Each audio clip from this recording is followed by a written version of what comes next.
Praise the Lord. கர்த்தர் நல்லவே, கர்த்தர் நல்லவே, கர்த்தர் நல்லவே. தேவனுடைய வார்த்தைக்கு ஆதாரமாய் பரிசுத்த வேதாகமத்திலிருந்து ஒரு வசனத்தை வாசிக்கிறேன். ஜெபத்தோடு கவனியுங்கள். எரேமியா தீர்க்கதரிசனத்தின் புஸ்தகம் 6ஆம் அதிகாரம் 12வது வசனம். எரேமியா 6:12. அவர்களுடைய வீடுகளும் அவர்களுடைய காணி பூமிகளும் அவர்களுடைய மனைவிகளோட ஏகமாய் அந்நியர் வசமாகும். என் கையை இந்த தேசத்தின் குடிகளுக்கு விரோதமாக நீட்டுவேன் என்று கர்த்தர் சொல்லுகிறார். ஆம், இன்றைக்கு பகலிலே தினந்தோறும் ஆராதனையிலே ஆண்டவர் அழகான ஒரு சத்தியத்தை நம்மோடு பேசினார். அந்த சத்தியம் என்னவென்றால், தீ வெளிச்சம் காட்டுங்கள், தீ வெளிச்சம் காட்டுங்கள் என்பது இன்றைக்கு தினந்தோறும் ஆராதனையின் சத்தியம். இப்பொழுது நாம் பார்க்க போகிற தேவனுடைய வார்த்தை அந்த எரேமியா 6:12 இவ்விதமாய் சொல்லுகிறது. காணி பூமி என்று பார்க்கிறோம். காணி பூமி. இந்த காணி பூமி என்றால் என்ன என்பதை தியானிக்க கர்த்தர் உதவி செய்வாராக. இன்றைக்கு காலில் உட்கார்ந்து வேதத்தை வாசித்துக் கொண்டிருந்தேன். அப்படி வேதத்தை வாசித்துக் கொண்டிருக்கும் போது 3 வார்த்தைகள் என்னை வெகுவாய் தொட்டது, வெகுவாய் கவர்ந்தது. முதல் வார்த்தை எரேமியா 6ஆம் அதிகாரம் 1ஆம் வசனம் சொல்லுகிறதை போல தீ வெளிச்சம் காட்டுங்கள் என்கிற வார்த்தை. இரண்டாவதாக 6ஆம் அதிகாரம் 8வது வசனம் சொல்லுகிறதை போல புத்தி கேள் என்கிற வார்த்தை. புத்தி கேள். மூன்றாவதாக 6ஆம் அதிகாரம் 12வது வசனம் சொல்லுகிறதை போல காணி பூமி. இந்த 3 வார்த்தை இன்றைக்கு காலையில் நான் வேதத்தை அமர்ந்து கவனமாய் வாசித்துக் கொண்டிருக்கும் போது என்னை தொட்டே கவர்ந்த வார்த்தைகள். அதிலே ஒரு வார்த்தை தான் இன்றைக்கு பகலில் கேட்டோம், தீ வெளிச்சம் காட்டுங்கள். அதில் 2வது வார்த்தை தான் இப்போது வாசித்தோம், காணி பூமி. இந்த காணி பூமி என்பது என்ன? இந்த காணி பூமி என்பது எதை குறிக்கிறது? இந்த எரேமியா 6:12 படி கவனித்து பார்த்தால், சுதந்திரமாய் பெற்ற சொத்தை, சுதந்திரமாய் கஷ்டப்பட்டு வாங்கின நிலத்தை அந்நியர்கள் பறித்து கொள்ளுவதை காண்பிக்கிறது. ஒன்று. இரண்டாவதாக காணி பூமி என்பது இந்த எரேமியா 6:12 படி தேவன் தம்முடைய ஜனங்கள் மீது கோபப்பட்டபடியினால் அவர்களுடைய ஆஸ்தியை பிடுங்கி மற்றவர்களுக்கு கொடுக்கிறது தான் காணி பூமி. இது எரேமியா 6:12 படி இருக்கிறதான எழுத்தின்படியான அர்த்தம். இது ஆவிக்குரிய அர்த்தம் கிடையாது, இது எழுத்தின்படியான அர்த்தம். ஆனால் அதே சமயத்தில் இந்த காணி பூமியை குறித்து நல்ல அருமையான ஆவிக்குரிய அர்த்தங்களும் இருக்கிறது. அந்த ஆவிக்குரிய அர்த்தங்களை வேத வசனத்தின் வெளிச்சத்திலே உங்களோடு பகிர்ந்து கொள்ளும்படி விரும்புகிறேன். முதலாவதாக நெகேமியாவின் புஸ்தகம் 11ஆம் அதிகாரம் 3வது வசனத்தை வாசிக்கும் போது அங்கு தேவனுடைய வார்த்தை இவ்விதமாய் சொல்லுகிறது. நெகேமியா 11:3. யூதாவின் பட்டணங்களில் இஸ்ரவேலரும் ஆசாரியரும் லேவியரும் நிதனமியரும் சாலமோனுடைய வேலைக்காரரின் புத்திரரும் அவரவர் தங்கள் பட்டணங்களில் தங்கள் காணி பூமியிலே குடியிருந்தார்கள். எருசலேமிலே குடியிருந்த நாடுகளின் தலைவர்கள் யார் என்றால், இப்போ இந்த காணி பூமி என்பது எரேமியா 6:12 படி இருக்கிறவரிடத்தில் பறித்து மற்ற சத்துருக்களிடத்தில் கொடுக்கப்படுவது.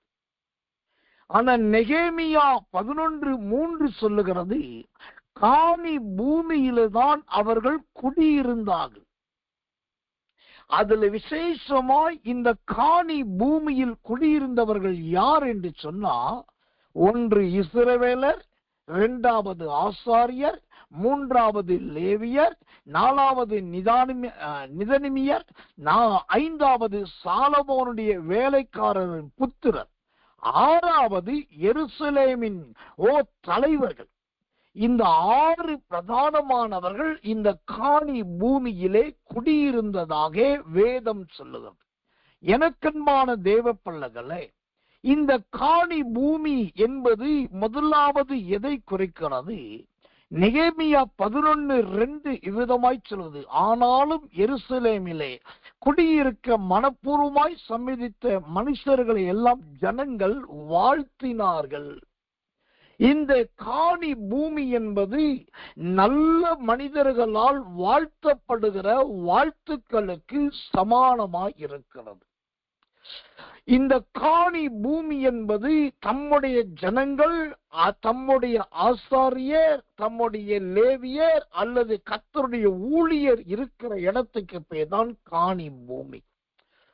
ஒருவர் தேவனால் ஆசீர்வதிக்கப்பட்டு காணி பூமியிலே குடியிருப்பார்கள் என்று சொன்னால், அவர்கள் இந்த நெகேமியா 11:2 படி முதலாவது வாழ்த்தப்பட்டவர்களாய் வாழ்த்துதலுக்கு உள்ளானவர்களாய் இருப்பார்கள்.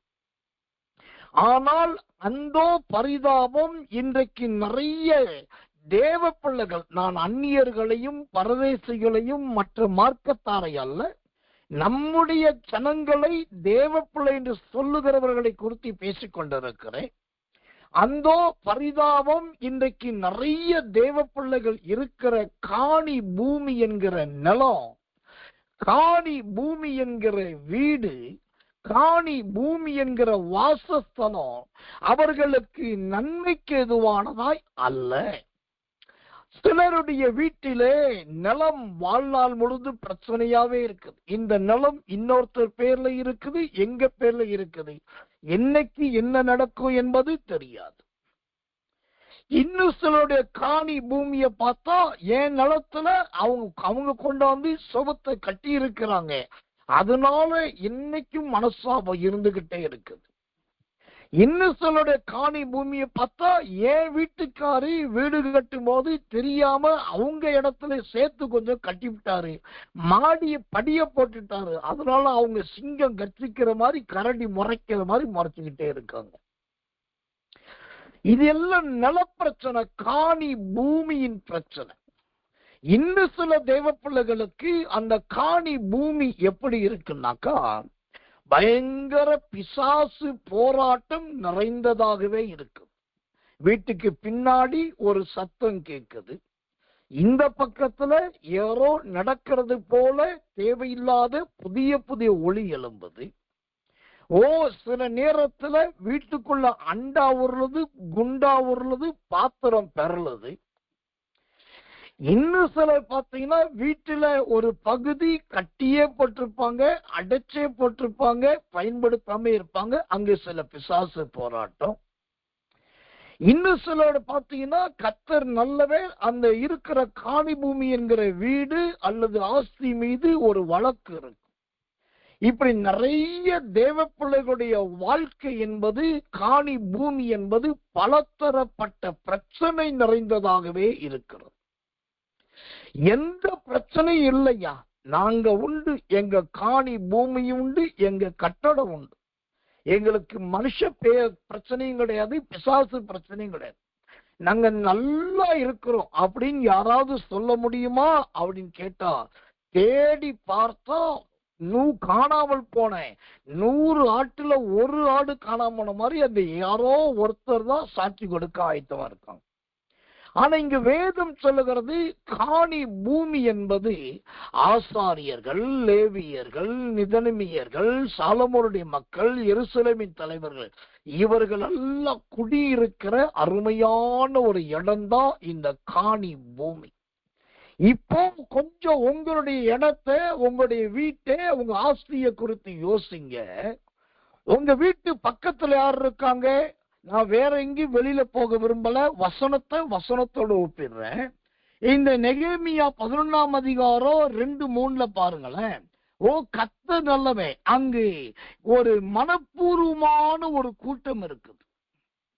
இரண்டாவது வாழ்த்துகிற ஜனங்கள் இருக்காங்க, மூணாவது இஸ்ரவேலர் இருக்காங்க, நாலாவது ஆசாரியர் இருக்காங்க, அஞ்சாவது லேவியர் இருக்காங்க, ஆறாவது நிதனிமியர் இருக்காங்க, ஏழாவது சாலமோனுடைய வேலைக்காரர்கள் இருக்காங்க, எட்டாவது எருசலேமின் தலைவர்கள் இருக்காங்க.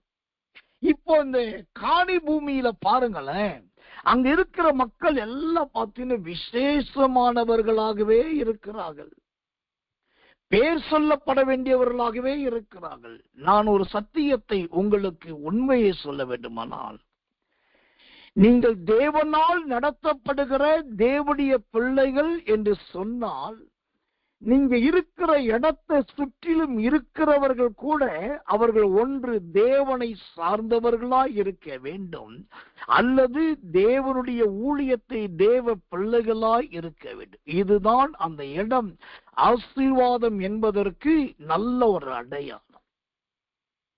ஈசாக்கு என்கிற நல்ல ஒரு மனுஷனுக்கு ஏராளமான ஒரு காணி பூமி கிடைத்ததாக ஆதியாகமம் 26:22 சொல்லுகிறது. தேசத்தில் பழுகும்படிக்கு விசாலமான இடத்தை கொடுத்து, இப்ப அது காணி பூமியாய் மாறிவிட்டது.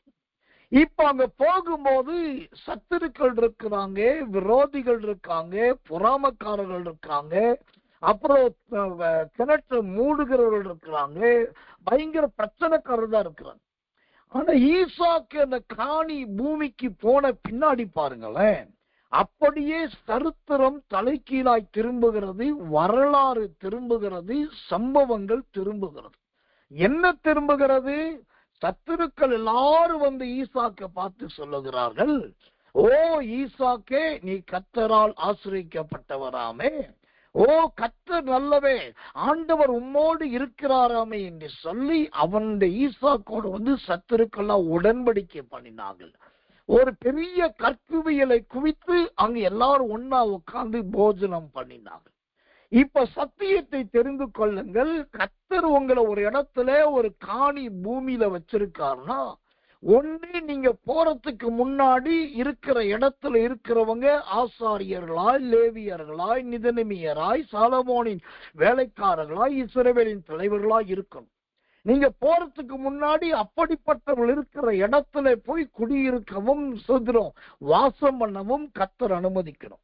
ஒருவேளை அது எதுவுமே இல்லையா, நீங்க போன பின்பு உங்க மேல இருக்கிற அபிஷேகம், உங்களுக்கும் தேவனுக்கும் இருக்கிற தொடர்பு, தேவன் உங்களோடு பேசுகிறதும் நீங்கள் கர்த்தரோடு பேசுகிற ஐக்கியம் என்ன செய்யணும்? அங்க இருக்கிற சத்துருக்கள், விரோதிகள், பொறாமைக்காரர்கள், கிணற்றை மூடுகிறவர்கள், தூற்றுகிறவர்கள் எல்லாரும் வந்து உங்களோடு கை குலுக்குகிறவர்களாய், ஒப்புரவு கொள்ளுகிறவர்களாய், உடன்படிக்கை பண்ணுகிறவர்களாய், நீ கர்த்தரால் ஆசிரிக்கப்பட்டவராமே, நாம் சமாதானமாய் போவோம் என்று சொல்லி உடன்படிக்கை பண்ணுகிறவர்களாய் நீங்க போய் அவர்களை மாற்ற வேண்டும். இதுதான் நல்ல பெந்தேகோஸ்தே விசுவாசிக்கும், நல்ல ஆவிக்குரிய தேவ பிள்ளைக்கும் முன்மாதிரி. ஒரு சின்ன அனுபவத்தை கர்த்தருடைய நாமத்தை முன்னிட்டு சாட்சியா நான் சொல்றேன். பெருமையா இருந்தா கர்த்தர் மன்னிக்கணும். இது எனக்கு தேவன் உணர்த்தினபடினால் கர்த்தருடைய பெயரை சொல்லி சொல்றேன். ஒரு நாள் நானும் சில தேவ பிள்ளைகளும் சேர்ந்து காலை உணவு அருந்துவதற்காக என்னை பார்க்க வந்தேன் தேவ பிள்ளைகளோடு ஒரு ஹோட்டலுக்குள் போய் நுழைந்தோம். அங்க போனோம். நாங்க போன உடனே வரவேற்றார்கள். என்னை கண்ட உடனே ரொம்ப அன்பு பாராட்டி விசேஷித்த விதமாய் சகல சலக்கரணையும் செய்தார்கள். சகல சலக்கரணை செய்து முடித்தவுடன் நாங்க புசித்தோம், குடித்தோம், மீண்டும் எழுப்பி வந்தோம். அப்ப என்னோடு வந்த தேவ பிள்ளைகள் அவங்க அந்த கல்லா கவுண்டருக்கு வந்த உடனே அந்த கேஷ் அவங்க கொடுத்தாங்க. உடனே அங்க இருக்க சொன்னா, இல்ல நாங்க உங்கள்கிட்ட வாங்க மாட்டோம், சார்ட்டை தான் வாங்குவோம் அப்படின்னு. அது ஏன் சார்ட்டை தான் வாங்குவீங்க? நாங்க கொடுத்தா வாங்க மாட்டோம், நாங்களும் இந்தியர்கள் தான். அப்ப அவர் ஒரு வார்த்தை சொன்னார், அதுக்கு இல்ல, அவர் எங்க ரெகுலர் கஸ்டமர் மட்டும் இல்ல, ரொம்ப ஜென்யூனான கஸ்டமர் அப்படின்னாரு. அது சொன்ன உடனே கூட வந்தவங்க திரும்பி பார்த்து, பாஸ்டர் என்ன வார்த்தையை சொல்றாரு பாருங்க அப்படின்னு.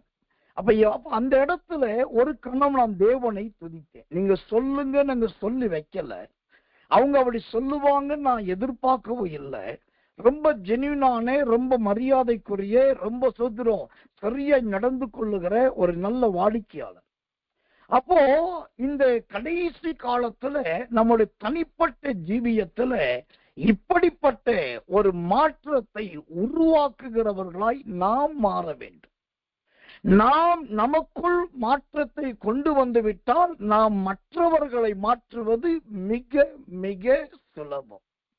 அப்ப காணி பூமி என்பது இப்படிப்பட்ட நல்ல இஸ்ரவேலர், நல்ல வாழ்த்துகிறவர்கள், அப்புறம் நல்ல சாலமோனின் வேலைக்காரர்கள், அப்புறம் நல்ல சோத்திரம் நிதனமியர், நல்ல எருசலேமின் தலைவர்கள், இவங்கெல்லாம் இருக்கிற இடமா அந்த இடம் மாறிவிட்டது பாரு. எரேமியா 6:12 சொல்லுது, கர்த்தர் காணி பூமியை அடித்தார், அதை எடுத்து மற்றவர்களுக்கு கொடுத்தார். ஆனா நெகேமியா 11:2-3 சொல்லுகிறது, கர்த்தர் அங்கதான் ஜனங்களை குடியிருக்க வைத்தார். காணி பூமி என்பது ஒன்றுதான். அதை கர்த்தர் அடிப்பதும் கர்த்தர் அதை ஆசீர்வதிப்பதும் நம்முடைய கையில தான் இருக்கிறது. தேவனுடைய ஊழியக்காரனாக நான் சொல்லுகிறேன், உங்க ஸ்தலத்தை, உங்க பூமியை, நீங்க இருக்கிற இடத்தை ஆண்டவர் நல்ல அழகான ஒரு காணி பூமியா மாற்றி கொடுக்க விரும்புகிறார். ஓ சோத்திரம், அந்த காணி பூமி எங்க இருந்தது என்பது வசனம் ரொம்ப அழகா ஐடென்டிஃபை பண்ணுகிறது பாருங்க. நெகேமியா 11:3 சொல்லுது, யூதாவின் பட்டணங்களில் இந்த காணி பூமி இருந்த இடம் எதுன்னா யூதாவின் பட்டணத்தில். கர்த்தருடைய நாமத்துக்கு மகிமை உண்டாவதாக. எத்தனையோ பட்டணங்கள் அன்றைக்கு இருந்தது. ஆனால் இந்த காணி பூமி இருந்த இடம் நல்ல சோத்திரம் யூதாவின் பட்டணத்தில் இருக்கிறது. இதிலேயே நாம் தெரிந்து கொள்ளலாம், கர்த்தர் நல்லவே, அது ஒரு ஆசீர்வாதமான பூமி என்று சொல்லி. எனக்கன்பான தேவ பிள்ளைகளே, கர்த்தருடைய நாமத்துக்கு மகிமை உண்டாவதாக. சோதரம், அப்ப இந்த யூதாவின் பட்டணம் என்பது எதை குறிக்கிறதா இருக்கிறது? யூதாவின் பட்டணம் என்பது நமக்கு எதை காண்பிக்கிறதா இருக்கிறது? வேதத்திலிருந்து ஒரு பகுதியை உங்களுக்காக யூதா பட்டணத்துக்காக வாசித்து காண்பிக்கிறேன். ஜெபத்தோடு கவனிகள். கர்த்தருடைய வார்த்தை உங்களை சந்திப்பதாக. கர்த்தர் நல்லவே, கர்த்தர் நல்லவே, கர்த்தர் நல்லவே. 2 சாமுவேலின் புஸ்தகம் 2:1. 2 சாமுவேல் 2:1. பின்பு தாவீது கர்த்தரை நோக்கி, நான் யூதாவின் பட்டணங்கள் ஒன்றிலே போய் இருக்கலாமா என்று விசாரித்தான்.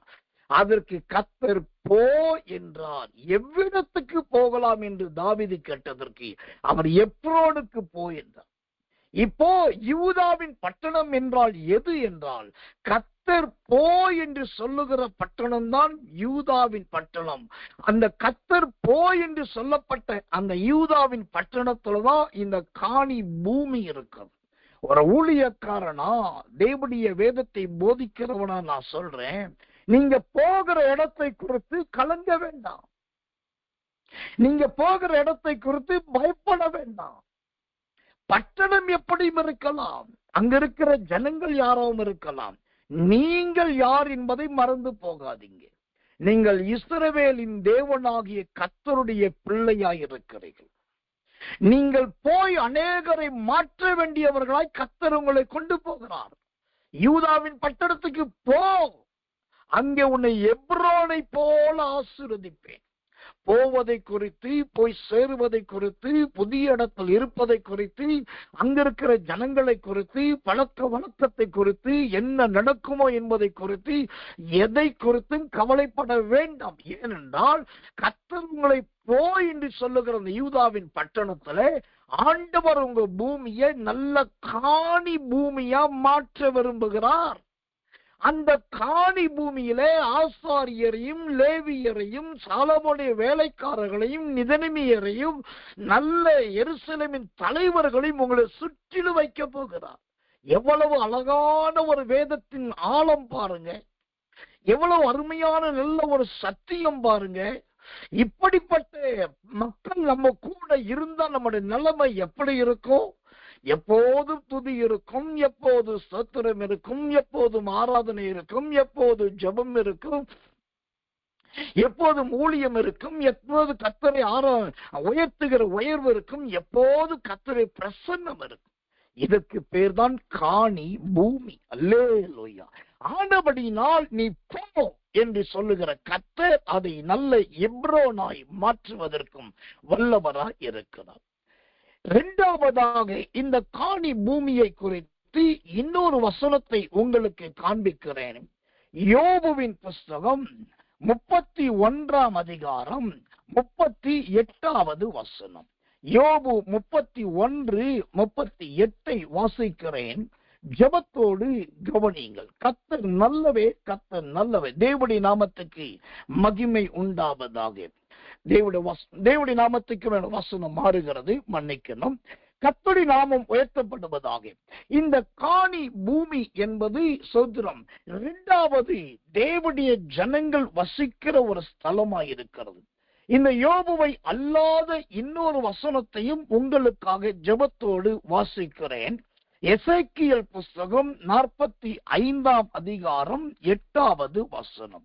எசேக்கியேல் 45:8 வாசிக்கிறேன். ஜெபத்தோடு கவனிங்கள். கர்த்தருக்கு மகிமை உண்டதாக. இது அவனுக்கு இஸ்ரவேலிலே காணி பூமியாக இருக்க கடவுது. என் அதிபதிகள் இனி என் ஜனத்தை ஒடுக்காமல் தேசத்தை இஸ்ரவேல் வம்சத்தாருக்கு அவருடைய கோத்திரங்களுக்கு தக்கதாக விட்டு விடுவார்களாக. ஆமென். கர்த்தருடைய நாமத்துக்கு மகிமை உண்டாவதாக. இந்த காணி பூமி என்பது அடுத்தது எதை குறிக்கிறது? ஓ, என் அதிபதிகள் இனி என் ஜனத்தை ஒடுக்காமல். இதுவரைக்கும் நீங்கள் ஒடுக்கப்பட்டு விட்டீர்கள், நெருக்கப்பட்டு விட்டீர்கள். பல இடத்துல பல சூழ்நிலையிலே கஷ்டத்தையும் துன்பத்தையும் அனுபவித்து விட்டீர்கள்.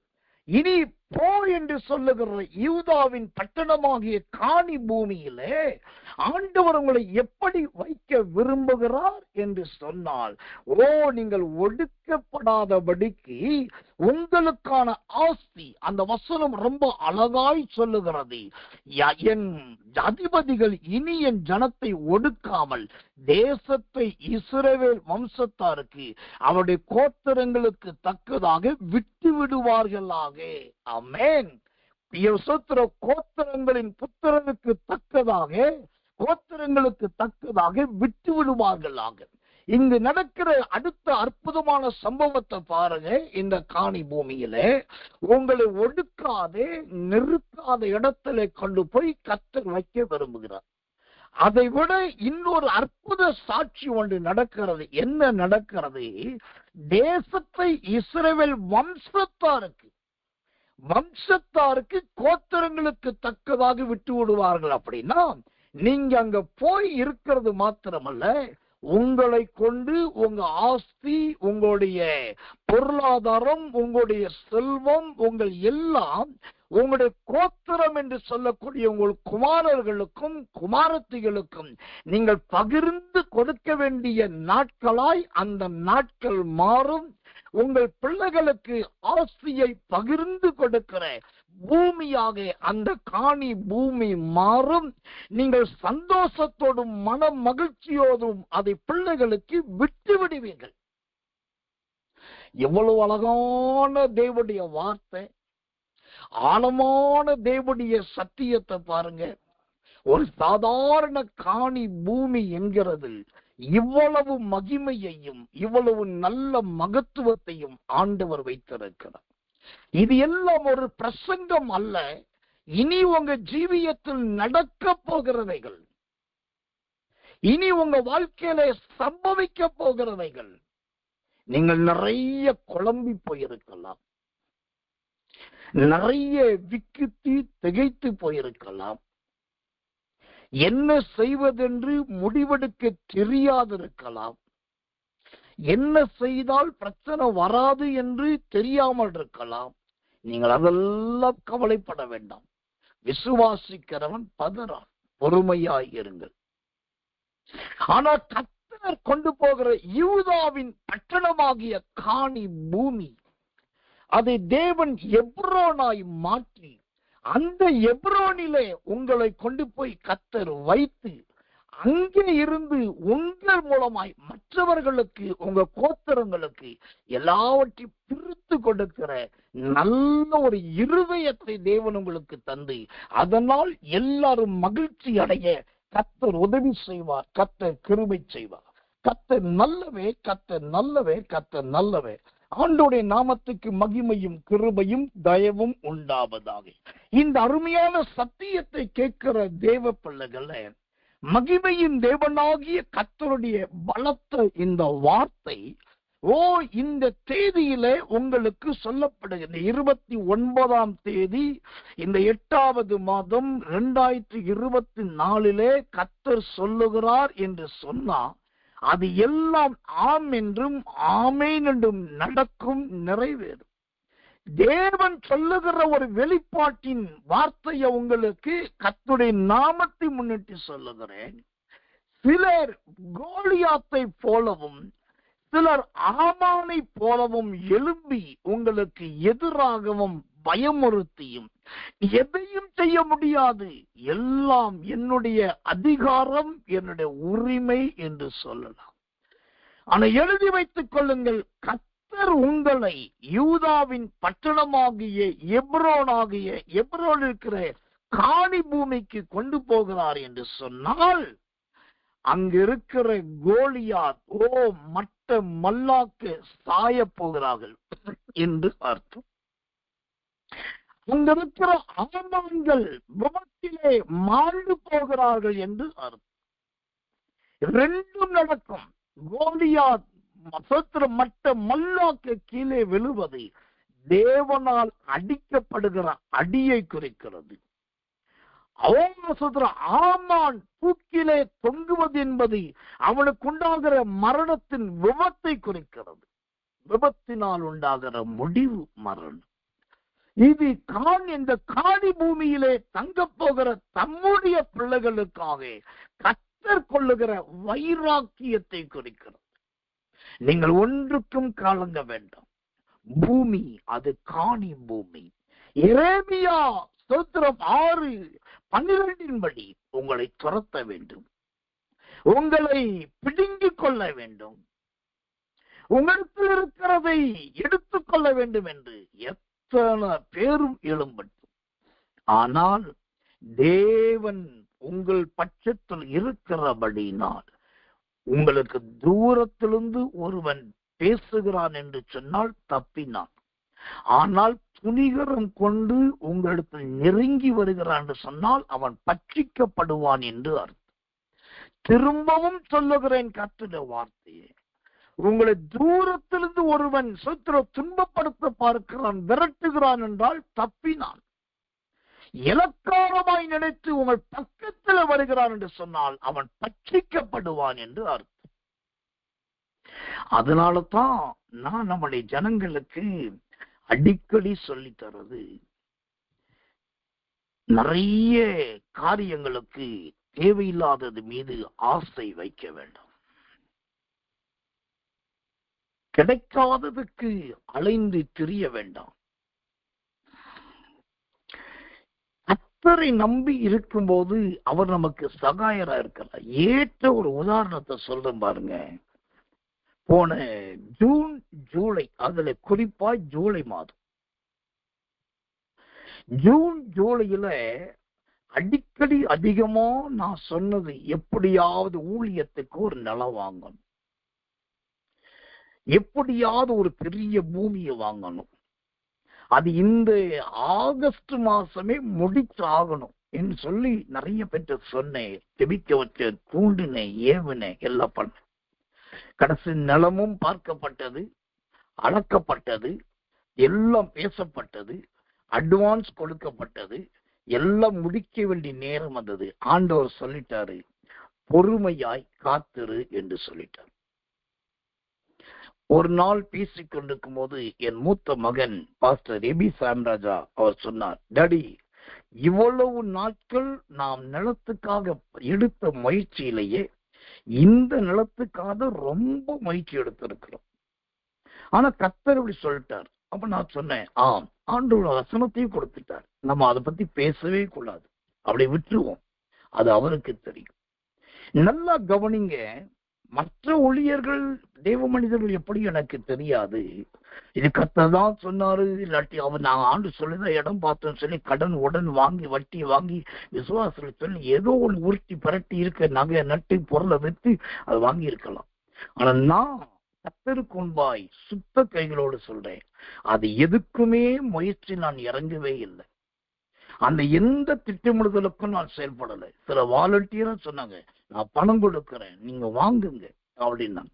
இல்லாட்டி இப்படி கொஞ்சம் நீங்க அது லோன் போட்டு வாங்கலாம் அப்படின்னாங்க. நாங்க பத்திரத்தை கொடுக்கிறோம், நீங்க வச்சுக்கோங்க அப்படின்னாங்க. நிறைய பேர் வந்தாங்க வழிய. ஆனா யாரிடத்திலும் அதுக்காக அப்படி எந்த வழியும் செய்யல. ஆண்டு சொல்றாரு, பொறுமையாய் காத்திரு என்று ரோமர்கள் வசனம் சொன்னதா தாமதம். அப்படியே இந்த வேலையை அப்படியே விட்டாச்சு. ஐயோ இவ்வளவு கஷ்டப்பட்டமே, அப்படி பண்ணிச்சே, இப்படியாச்சு, என்னதான் பண்ணலாமே யோசிக்கவே. ஏன் சொல்றேன்னா, தேவனை சார்ந்து வாழும் போது எல்லாம் கைகூடி வருகிற நேரம் வரும்போது சில நேரத்தில் ஆண்டவர் நமக்கு சொல்லுவார், மௌனமாயிரு, நீ அமைதியாயிரு என்பார். உடனே நாம் கீழ்ப்படிந்து விட்டோம்னு வச்சுக்கோங்களேன், அது நாம் பெரிய ஒரு சுதந்திரத்தை அடைய போகிறோம் என்றார். அப்ப இன்னைக்கு கர்த்தர் சொல்லுகிறார், உங்களை தேவன் அந்த நெகேமியா 11:2-3 படி நல்ல ஒரு யூதாவின் பட்டணமாகிய எப்ரோன் இருக்கிற அந்த காணி பூமிக்கு கொண்டு போகிறார். அங்க ஆசாரியர்கள், லேவியர்கள், சாலமோனிய வேலைக்காரர்கள், நிதனமியர், எருசலேமின் தலைவர்கள், வாழ்த்துகிறவர்கள், இஸ்ரவேல் எல்லாரும் இருக்கிற இடத்துல கொண்டு போய் உங்களை குடியிருக்க வைக்க போகிறார். அது மாத்திரமல்ல, இந்த எசேக்கியேலில் வாசித்தபடி 45 அதிகாரம் 8வது வசனத்தின்படி தேவன் உங்களை கொண்டு போய் ஒடுக்காத மனிதர்கள் மத்தியிலே, உங்களை துன்புறுத்தாத மனிதர்கள் மத்தியில வைக்க போறார். அந்த துன்புறுத்தாத ஒடுக்காத மக்கள் மத்தியில வச்சுட்டு அதுக்கப்புறம் என்ன செய்ய போகிறார், உங்க கையினாலேயே உங்கள் மன விருப்பத்தின்படியே உங்க கோத்திரங்களுக்கு அவைகளை விட்டு கொடுக்க தேவன் இருதயத்தை திறக்க போகிறார். கர்த்தருடைய நாமத்துக்கு மகிமையும் கிருபையும் தயவும் உண்டாவதாக. எனக்கன்பான தேவ பிள்ளைகளே, இந்த காணியாட்சி பூமி என்பது இப்படிப்பட்ட நல்ல அருமையான சத்தியம் நிறைந்த இடம். இப்படிப்பட்ட நல்ல கிருபை நிறைந்த ஒரு ஸ்தலம். நீங்க ஆண்டவர்ட்ட கேளுங்க, ஆண்டவரே எனக்கு இப்படிப்பட்ட ஒரு காணி பூமியை தர வேண்டும், காணி பூமியை எனக்கு தந்தரல வேண்டும் என்று சொல்லி கர்த்தரிடத்தில் கேட்டு பாருங்க. அப்படியே ஆண்டவர் அதை செய்வார், அப்படியே அதை செய்தருள்வார். கர்த்தர் நல்லவர், கர்த்தர் நல்லவர். அடுத்ததாக இந்த காணி பூமியை குறித்த இன்னொரு வசனத்தை உங்களுக்காக வேதத்திலிருந்து வாசிக்கிறேன், ஜெபத்தோடு கவனிங்கள். எசேக்கியேல் தீர்க்கதரிசனத்தின் புஸ்தகம் 48 அதிகாரம் 22வது வசனம். எசேக்கியேல் 48:22. அதிபதியினுடையதற்கு நடுவே இருக்கும் லேவியரின் காணி துவக்கியும் நகரத்தின் காணி துவக்கியும் யூதாவின் எல்லைக்கும் பென்யமீனின் எல்லைக்கும் நடுவே இருக்கிறது அதிபதியின் உடையது. இப்போ இந்த காணி பூமி எங்கு இருக்கிறது என்பதை இன்னும் கூகுள் மேப் போல அழகான துல்லியமான ரொம்ப மைனூட் அண்ட் ஷார்ப்பான ஒரு அட்ரஸ் விலாசம் கொடுக்கப்படுது பாருங்க. இந்த காணி பூமி எங்க இருக்குது? ஆதியாகமம் 48:22 சொல்லுகிறது, அதிபதியினுடைய நடுவே இருக்கிற காணி. அதிபதிகள் இருக்கிற இடத்துக்கு நடுவுல தான் இந்த காணி பூமி இருக்கிறது. அல்லேலூயா. இந்த அதிபதிகள் யாரையா அப்படின்னா, இவர்கள் தேவனை நமஸ்கரிக்கிறவர்களாயிருக்கிறார்கள், தேவனுடைய ஊழியக்காரர்களை தாங்குகிறவர்களாய் இருக்கிறார்கள். தேவனுடைய ஊழியத்துக்கு அனுகூலம் பண்ணுகிறவர்களாய் இருக்கிறார்கள். ஏன்னாக்கா இந்த அதிபதி இருக்கிற இடம் எங்க இருக்கு தெரியுமா? 21 எசேக்கியேல் 48:21 கடைசி சொல்லுகிறது, அதற்கு நடுவாக அற்பித நிலமும் ஆலயத்தின் பரிசுத்த ஸ்தலமும் இருக்கும், அதிபதியினுடையதற்கு நடுவே இருக்கும் லேவியரின் காணி. இப்ப அதிபதியின் இடம் எங்க இருக்குன்னாக்கா பரிசுத்த ஸ்தலத்துக்கு, ஆலய ஸ்தலத்துலதான் இந்த அதிபதியின் இடம் இருக்கு. அந்த அதிபதியின் இடத்துக்கு நடுவுலதான் இந்த காணி இருக்கு.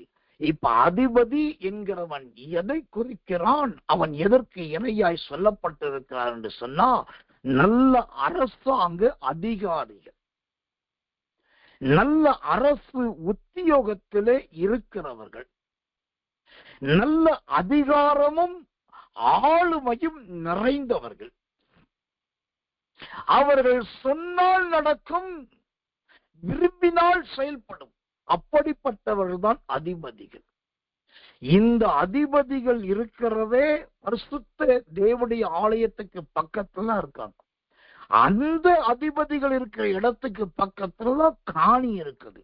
அந்த காணி நிலத்துலதான் லேவியர் இருக்காங்க. இப்ப கவனிங்க, இந்த எசேக்கியேல் 48:22 படி இந்த காணி பூமி எங்க இருக்குன்னா எனக்கு ரொம்ப சந்தோஷமா இருக்கு.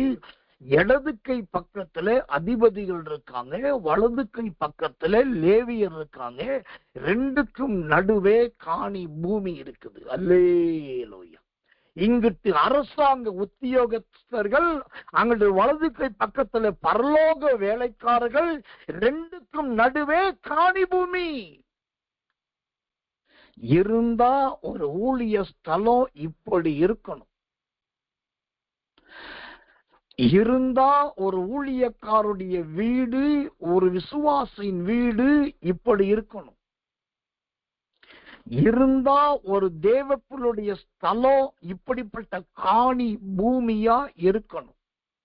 ஒரு பக்கம் அதிபதி, மறுபக்கம் லேவியர். வாழ்க்கையில பிரச்சனை வந்தாக்கா அதிபதிகளை தேடலாம், ஆவிக்குரிய பிரச்சனை வந்தாக்கா லேவியர்களை தேடலாம். இவங்க ரெண்டு பேருமே ரெண்டு பக்கத்துல உதவி செஞ்சாக்கா நாம் எப்போதும் தேவனை தேடுவதையே முதன்மையாய் கொள்ளலாம். அல்லேலூயா. இப்ப எனக்கு என்ன ஒரு ஆச்சரியம்னா, இந்த காணி பூமி என்கிற சின்ன ஒரு வார்த்தையில இவ்வளவு பெரிய சரித்திரத்தையே ஆண்டவர் வச்சிருக்கார். இவ்வளவு பேருடைய வம்சா வழிகளை, இவ்வளவு பேருடைய சரித்திரங்களை ஆண்டு வச்சிருக்கார். இரண்டாவது எனக்கு என்ன சந்தோஷம்னா, இப்படிப்பட்ட காணி பூமியில கொண்டு போய் தம்முடைய ஜனங்களை வைக்கிறார் என்பதுதான் எனக்கு கிடைத்த பெரிய சந்தோஷம். இப்போ என் இருதயத்தின் ஆழத்திலிருந்து சொல்றேன், நம்முடைய இயேசுவின் வல்லமை ஊழியத்தை சார்ந்து தேவ பிள்ளைகளுடைய ஒவ்வொரு இடங்களும் இப்படிப்பட்ட காணி பூமியாகத்தான் மாற வேண்டும். இந்த காணி பூமியா இருக்கணும். காணி பூமினா என்ன? திரும்பவும் சொல்லுகிறேன், அது யூதாவின் பட்டணம். நல்ல எப்ரோன் இருக்கிற இடம், நல்ல வாழ்த்துதல்கள் சொல்லுகிறவர்கள் இருக்கிற இடம், 4வது இஸ்ரவேலர்கள் இருக்கிற இடம், 5வது ஆசாரிகள் இருக்கிற இடம், 6வது சோதரம் லேவியர்கள் இருக்கிற இடம், 7வது நிதனிமியர் இருக்கிற இடம், 8வது சாலமோனின் வேலைக்காரர்கள் இருக்கிற இடம், 9வது சோதரம் எருசலேமின் தலைவர்கள் இருக்கிற இடம், 10வது ஒடுக்குகிறவர்கள் இல்லாமல் இருக்கிற இடம், 11வது சுதந்திரத்தை கோத்திரங்களுக்கு பிரிச்சு கொடுக்கிற இடம், 13வது ஆலயத்தின் பரிசுத்த ஸ்தலம் இருக்கிற இடம், 14வது அதிபதிகள் இருக்கிற இடம், 15வது தேவ ஜனங்கள் மகிழ்ந்திருக்கிற இடம். இந்த காணி பூமிக்குள் இந்த 15 விதமான ஆசீர்வாதங்களை வைத்திருக்கிறது. ஒரு சாதாரண காணி பூமி எனக்கு ஒரே ஒரு வருத்தம், மிகப்பெரிய ஆவின் துக்கம் என்னன்னா, இப்படிப்பட்ட வசனங்கள் எல்லாம் உயிர்ந்து படிக்கிறவர்கள் இன்றைக்கு இல்லை. அவங்க கண்ணுக்கு இந்த மாதிரி வசனங்கள் வார்த்தையெல்லாம் தெரிவதில்லை. அப்படியே படிக்கும்போது இந்த வார்த்தையும் இந்த சொற்களும் தெரிந்தாலும் அதை அவர்கள் தியானிப்பதும் கிடையாது, அதை ஒரு பொருட்டா எடுப்பதும் கிடையாது. ஆனால் இப்படிப்பட்ட வார்த்தைகள் வசனங்களை நீங்க உயிர்ந்து ஆய்ந்து நல்லா படிப்பீர்கள் என்று சொன்னா, இந்த வசனங்கள் யாவும் உங்களுக்கு அப்படியே சொந்தமாய் மாறிவிடும். அப்படியே உங்க ஜீவியத்துல நடக்கும். ஏனென்று சொன்னால், அவர் பொய் சொல்ல மனுஷன் அல்ல, மனமாற மனு புத்திரனும் அல்ல, அவர் சொல்லியும் செய்யாமல் இருக்க மாட்டார் என்று வேதம் சொல்லுகிறது. அப்போ ஒரு காணி பூமியை குறித்து இவ்வளவு அழுத்தம் திருத்தமாய் ஆழமாய் உபதேசமாய் கர்த்தர் பேசுகிறார் என்று சொன்னால், ஓ தேவன் உங்களை இன்னும் எல்லா விதத்திலும் தயவிலும் கிருபையிலும் மகிமையிலும் ஆசீர்வதித்து உயர்த்த போகிறார் என்று சொல்லி அர்த்தம். தேவனுடைய ஊழியக்காரனாகிய நான் இந்த அருமையான தேவ பிரசன்னம் நிறைந்த நேரத்துல சத்தியத்தை கொண்டு ஒரு விசுவாச அறிக்கையை நான் அறிக்கையிட விரும்புகிறேன். என்ன விசுவாச அறிக்கை என்று சொன்னா, இந்த காணி பூமியை குறித்து இன்றைக்கு கர்த்தர் பேசுகிறார். இன்றைக்கு பேசுகிறார் என்று சொன்னால், சீக்கிரத்திலே இந்த இயேசுவின் வல்லமை ஊழியத்துக்கு நல்ல ஒரு காணி பூமியை ஆண்டவர் தருகிறார் என்று அர்த்தம். அதை கண்டிப்பாய் காணதான் போகிறோம், கண்டிப்பாய் பெற்றுக்கொள்ளதான் போகிறோம். தேவனுடைய வார்த்தை ஒரு நாளும் மாறாது. கர்த்தர் நல்லவே, கர்த்தர் நல்லவே, கர்த்தர் நல்லவே. அப்ப ஆண்டவர் கொடுக்கிறேன் என்று சொல்லுகிற காணி பூமியை வெகு சீக்கிரத்திலே நாம் எல்லாரும் காணப்போகிறோம், எல்லாரும் பெற்றுக்கொள்ள போகிறோம், எல்லாரும் அனுபவிக்க போகிறோம். தேவனுடைய நாமத்துக்கு மகிமையும் கிருபையும் தயவும் உண்டாவதாக. இந்த காணி பூமியை குறித்த கடைசியாய் ஒரு வசனத்தை வாசித்து உங்களுக்காக ஜெபிக்கும்படி பிரயாசப்படுகிறேன். எசேக்கியேல் தீர்க்க தரிசனத்தின் புஸ்தகம் 45 அதிகாரம் 7வது வசனம். எசேக்கியேல் 45:7. பரிசுத்த பங்காக படைக்கப்பட்டதற்கும் நகரத்தின் காணியாட்சிக்கும் இந்த புறத்திலும் அந்த புறத்திலும் பரிசுத்த படைப்புக்கு முன்பாகவும் நகரத்தின் காணிக்கு முன்பாகவும் அதிபதியினுடைய பங்கு மேற்கிலே மேற்புறமாகவும் கிழக்கிலே கீழ்ப்புறமாகவும் இருப்பதாக.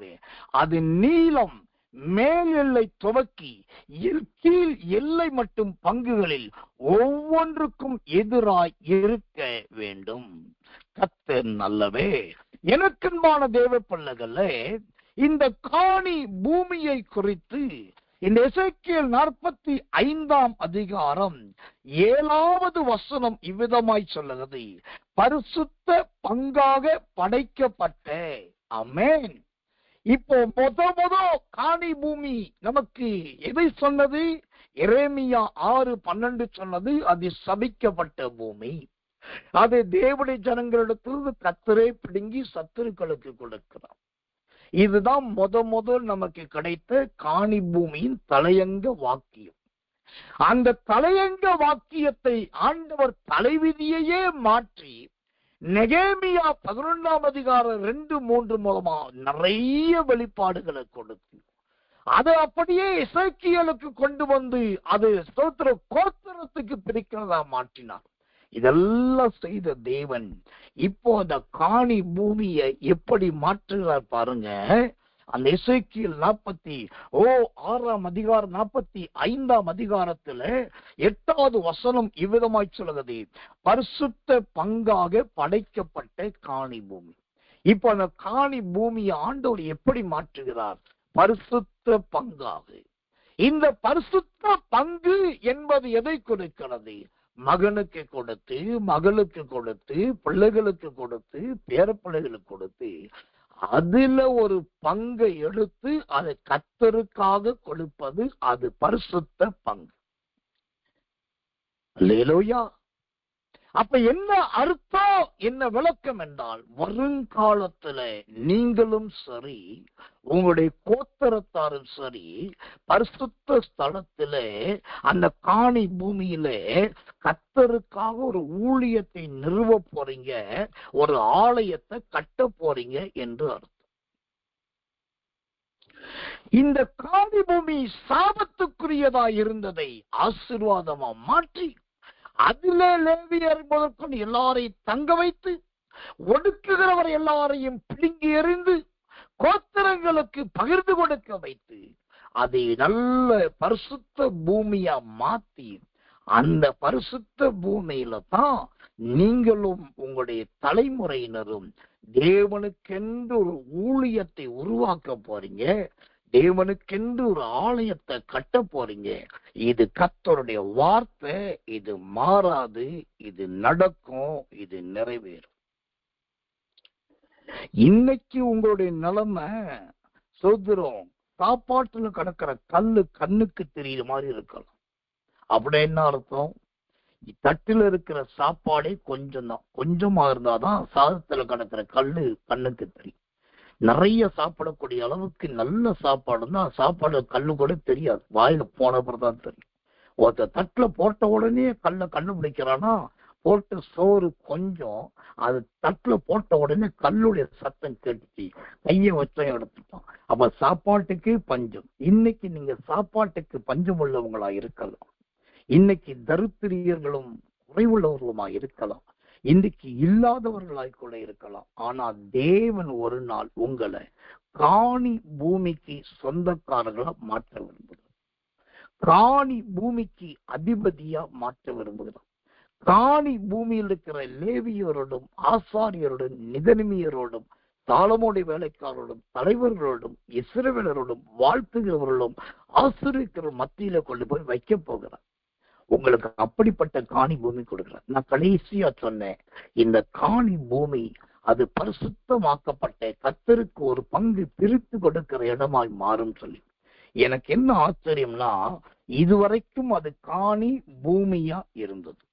இப்போ இந்த இடம் பரிசுத்த இடமா மாறி கர்த்தருக்கு பிரிச்சு கொடுத்த உடனே அந்த இடம் எப்படி வேகமா வளருது பாருங்க.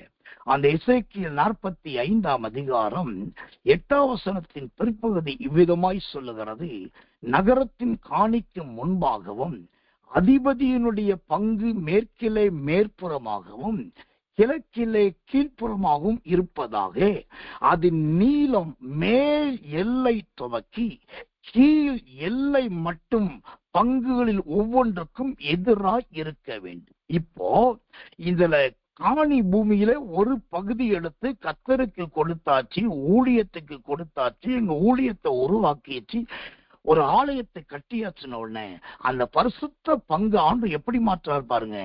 மேல்புறம் வரைக்கும் உயர பண்ணுகிறார், கீழ்ப்புறம் வரைக்கும் தாழ பண்ணுகிறார், நல்ல நீளத்துக்கு கொண்டு போகிறார், நல்ல அகலத்துக்கு விஸ்தாரமாக்குகிறார். நீங்க கர்த்தருக்கு கொடுக்கிற பூமி ஒரு பங்கு தான், ஒரு பங்கு காணி பூமி தான். ஆனா நீங்க கொடுக்கிற ஒரு பங்கை வச்சு ஆண்டவர் அப்படியே அதை பெரிய விஸ்தாரமாய் மாற்றுகிறார். இங்கே கர்த்தருடைய ஊழியக்காரனாகிய நான் வெளியரங்கமாய் தேவனுடைய வார்த்தையை சொல்லிதான் ஆகணும். நீங்க கர்த்தருக்கென்றோ கர்த்தரு ஊழியக்காரனுக்கென்றோ கொடுக்க தீர்மானித்திருந்த எந்த இடமா இருந்தாலும், எந்த பூமியா இருந்தாலும், எந்த கட்டடமாயிருந்தாலும், எந்த நிலமாயிருந்தாலும், எந்த ஆஸ்தியாயிருந்தாலும் ஒரு கணம் தாமதிக்காமல் துணிஞ்சி தைரியமா ஜெபத்தோடு கர்த்தருக்காக அற்பித நிலமாக உடனே அதை சுத்திர காணி பூமியாக பிரதிஷ்டை பண்ணிருங்க. அது அப்படியும் மனமு வந்து செய்ய ஆரம்பிச்சிருங்க. நீங்க கொடுக்க போவது 50 ஏக்கர் 100 ஏக்கர் கிடையாது. உங்க திராணிக்குபடி உங்கள்கிட்ட இருக்கிற பங்கதான் கொடுக்க போறீங்க. நீங்க அது சீக்கிரமா கர்த்தருக்கோ கர்த்தர் ஊழியத்துக்கோ கர்த்தர் ஊழியக்காரனு கொடுக்கும் போது அது தேவன் பார்க்கிற எழுச்சிவார் மேல் திசைக்கும் கீழ் திசைக்கும் நீளத்துக்கும் ஆழத்துக்கு ஒரு பெரிய இடமா மாத்திடுவார். அப்போ உங்கள்கிட்ட இருக்கிற வரைக்கும் கையளவாய் இருக்கும், அது தேவன்கிட்ட போன உடனே வானளவாய் மாறிவிடும். இதுதான் வேதத்தின் ரகசியம். இதை நான் பிரெயின் வாஷ் பண்ணுவதற்கோ ஐ வாஷ் பண்ணுவதற்கோ அல்லது சாதகமாக சொல்லவில்லை. என் ஜனங்களாகிய உங்களுக்கு தெரியும், என்றைக்குமே வேத வசனத்தை எனக்கு சாதகமாக நான் மாற்றினது கிடையாது. அந்த அளவுக்கு தைரியமும் துணிச்சலும் இன்னைக்கு வரைக்கும் எனக்கு கிடையாது. நான் தேவனுடைய வேதத்துக்கும் கர்த்தருக்கும் மிகவும் பயந்து நடுங்குகிறேன். கர்த்தர் சொல்லுகிறதை உங்களுக்கு சொல்லிக் கொண்டிருக்கிறேன். அப்போ இந்த காணி பூமி, தேவன் உங்களுடைய வீட்டை ஒரு காணி பூமியாய் மாற்றும். தேவன் உங்கள் நிலத்தை அருமையான ஒரு காணி பூமியாய் மாற்றட்டும். ஆண்டவர் உங்க தோட்டத்தை ஒரு காணி பூமியாய் மாற்றட்டும். உங்க விவசாயத்தை, உங்க விளைச்சலை, உங்க தொழிலை ஆண்டவர் காணி பூமியா மாற்றட்டும். எப்படியோ தேவன் உங்களை காணி பூமியாய் மாற்றி ஆண்டவர் இன்றைக்கு சொன்ன அந்த 15 விதமான ஆசீர்வாதங்களை உங்க தலை மீது பலிக்க செய்து அந்த 15 ஆசீர்வாதங்களை சுதந்திரிக்க கர்த்தர் உங்களுக்கு இரக்கமும் கிருபையும் செய்வாராக. கடைசிய ஒரு வார்த்தையை நான் சொல்லி முடிக்கிறேன். இன்றைக்கு காலையில் வேதத்தை தியானிக்கும் போது இந்த வார்த்தை என்னை வெகுவாய் தொட்டது. காணி பூமி. அது எடுத்துக்கொண்டுதான் எந்த செய்தியும் குறிப்பும் எடுக்காமல் வெறும் காணி பூமி என்கிற எரேமியா 6:12 ஒரு வசனத்தை மட்டும்தான் எடுத்துட்டு உட்கார்ந்தேன். ஆனா இங்க ஆண்டவர் அழகான அந்த ஒரு கண்கார்டன்ஸ் போல சூத்திரம் அந்த ஒத்த வாக்கியம் பல வரிசையான வசனங்களை கொடுத்து இவ்வளவு தெளிவா கர்த்தர் பேச வச்சிருக்கிறாரு, இதை சொல்லி இருக்கிறார்னா எனக்கு ரொம்ப நல்லா தெரியும். என் தேவன் பொய் சொல்லுகிறவர் அல்ல. இது அப்படியே கர்த்தர் நிறைவேற்ற போகிறார். ஒரு பக்கம் தேவன் உங்கள் பூமியை, உங்க இடத்தை காணி பூமியாய் மாற்றட்டும். மறுபக்கம் நீங்கள் உங்க பங்கிலே ஒரு பங்கை தேவனுக்கு காணி பூமியாய் கொடுங்கள். அது கிழக்கு சூத்திரம் கீழுக்கும் போகும், மேலுக்கும் போகும், நீளத்துக்கும் போகும், ஆழத்துக்கு போகும். பின்னர் நீங்க திரும்பி பார்க்கும் போது இது நாம் கொடுத்த பங்கா, இது நம்முடைய பூமியா, இப்படி விரிவடைந்திருக்கு சொல்லத்தக்கதாய் தேவனே அதை செய்வார். அந்த காணி பூமியின் சகல ஆசீர்வாதங்களும் உங்க தலை மீது வந்து ஆமென்றும் ஆமீன் என்றும் பலிப்பதாக. கண்களை மூடி ஒப்பு கொடுத்து கர்த்தர் நோக்கி ஸ்தோத்திரம் பண்ண போறோம். எல்லாரும் கர்த்தரை ஸ்தோத்திரம் பண்ணுவோம். இயேசுவின் நாமத்தினால ஜெபிப்போம். அன்புள்ள நல்ல பரம பிதாவே, நல்ல அருமையான இந்த சாயங்காலம் கடந்த ராத்திரி நேரத்தில் இதோ நாங்கள் ஒருமித்து உங்களுடைய பாதத்தை முத்தம் செய்ய ஆண்டவர் கொடுத்த நல்ல கிருபைக்காக ஸ்தோத்திரம். காணி பூமி என்பதை குறித்து ஆழமாய் விவரமாய் இடம் முதற்கொண்டு புள்ளி விவரமாய் எல்லாவற்றையும் விளங்க காட்டின தேவன் இதோ இந்த இயேசுவின் வல்லமை ஊழியத்தை சார்ந்த ஒவ்வொருவருடைய நிலங்களும் கிறிஸ்துவினுடைய ஆசாரியருடைய, கிறிஸ்துவினுடைய தேவ பிள்ளைகளுடைய காணி பூமியாய் மாறுவதாக. இவர்கள் நிலங்களும் செல்வங்களும் கர்த்தரால் ஆசீர்வதிக்கப்பட்ட காணி பூமியாய் மாறுவதாக. இவருடைய குளங்களுக்கும் கோத்தரங்களுக்கும் பிள்ளைகளுக்கும் பகிர்ந்து அளிக்கிற காணி பூமியாய் மாறுவதாக. கர்த்தருடைய வார்த்தை அப்படியே நடப்பதாக. இயேசுவின் நாமத்தினாலே குறுகிய இடத்திலே சிறுமைப்பட்டவர்களாய் இருக்கிறவர்கள் விஸ்தாரமான காணி பூமிக்கு அதிபதிகளின் ஸ்தலங்களாய் போகட்டும். அது பரிசுத்தமாக்கப்பட்ட இடங்களாய் மாறட்டும். ஆண்டவரே, விசேஷமாய் கர்த்தருக்குள் தீர்மானம் பண்ணின, தேவனுக்காக பொருத்தனை பண்ணின, தேவனுடைய ஊழியத்துக்காக முடிவெடுத்து எல்லாவற்றையும் கர்த்தருக்கு உடனே செலுத்தி அதை கீழ் துவக்கி மேல் வரைக்கும், நீளம் முதற்கொண்டு அகலம் வரைக்கும் பெரிய ஒரு காணி பூமியாய் கர்த்தர் மாற்றப்பதற்காக நன்றி. நீரே ஆளுகச் செய்யும். வார்த்தை அப்படியே நடப்பதாக. தாழ்த்தி ஒப்புவிக்கிறோம். இயேசுவின் ரத்தம் செய்யும். இயேசுவின் நாமத்தில் ஜெபிக்கிறோம் நல்ல பிதாவே. ஆமென், ஆமென், ஆமென்.